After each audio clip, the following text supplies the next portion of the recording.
थी आप लोग के वित्त मंत्रियों की, कई उसमें जीएसटी के संशोधन के आए थे। 15 अगस्त के खासतौर पर जो प्रधानमंत्री ने बातें कही थी कि अब दिवाली पे तोहफा मिलेगा आम लोगों को, जीएसटी में काफी कटौती होगी, क्या उस तरफ का? देखिए, 3 बड़ी मीटिंग जो ग्रुप ऑफ मिनिस्टर की थी जीएसटी काउंसिल के तहत, one is the life and health insurance पे, और दूसरी थी कंपनसेशन सेस पे, और तीसरी थी रेट रैशनलाइजेशन पे। 3 मीटिंग थी और 2 मीटिंग के हम मेंबर थे, अपना लाइफ एंड हेल्थ इंश्योरेंस पे, और दूसरा कंपनसेशन सेस पे पंजाब मेंबर था। और जो 3rd मीटिंग थी, जो रेट रैशनलाइजेशन कमेटी की मीटिंग थी, उसमें हमें स्पेशल इन्वाइटी के तौर पे आज बुलाया गया था।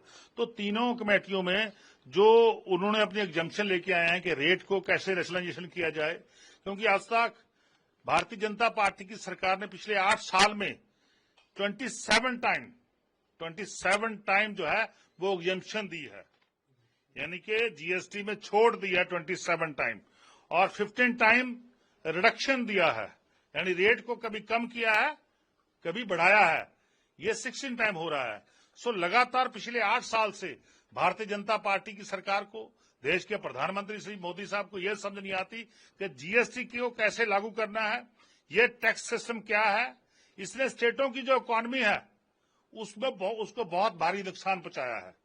अब मैं देख रहा था सभी स्टेट अपने अपने स्टेट की बात कर रहे थे।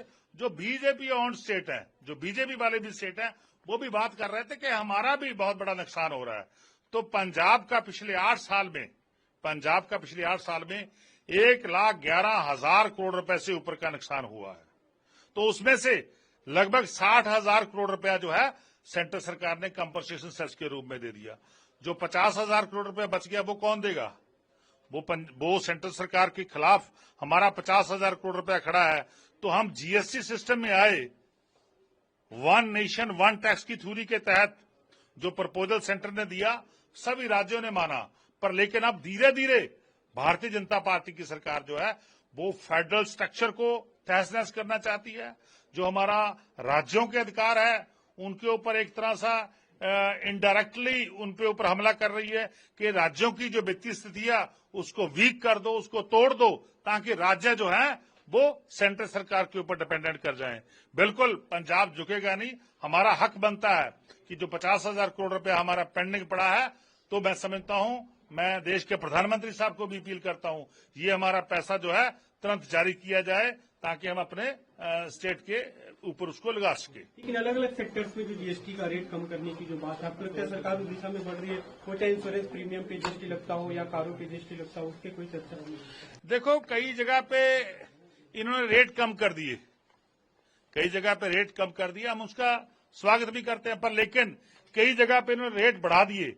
और सिन गुड्स जो आपकी सेहत के लिए हानिकारक होती थी, जो ड्यू टू कंपनसेशन सेस उसके ऊपर बहुत ज्यादा टैक्सेशन करी गई थी, उसको हैवी टैक्सेशन किया गया था, उसके ऊपर अब रेट जो है वो 40% पे आ गया लगभग, चाहे वो तंबाकू हो, पान मसाला हो, सिगरेट हो, बीड़ी हो, इन सभी पे लगभग 40% टैक्सेशन आ गई, यानी टैक्सेशन कम कर दिया। जो सेहत के लिए हानिकारक चीजें हैं उसके ऊपर टैक्स कम कर दिया। तो बहुत सारी चीजों पे ऊपर टैक्स बढ़ा दिया और कई चीजों पे ऊपर टैक्स को कम कर दिया। जहां कम हुआ है तो उसका हम स्वागत करते हैं, पर लेकिन सेंट्रल सरकार को जो लॉस हो रहा है, जो नुकसान हो रहा है स्टेटों का, उसको कौन पूरा करेगा? उसकी प्रोटेक्शन करने की जिम्मेवारी जो बनती है वो सेंट्रल सरकार की बनती है, केंद्र सरकार की बनती है। सम्राट चौधरी ने कहा है कि 12% और 28% जीएसटी स्लैब खत्म करने को लेकर सभी की सहमति बनी, तो क्या इस पे कोई चर्चा? देखिए, हम इस बात कहते हैं कि जो इसका लॉस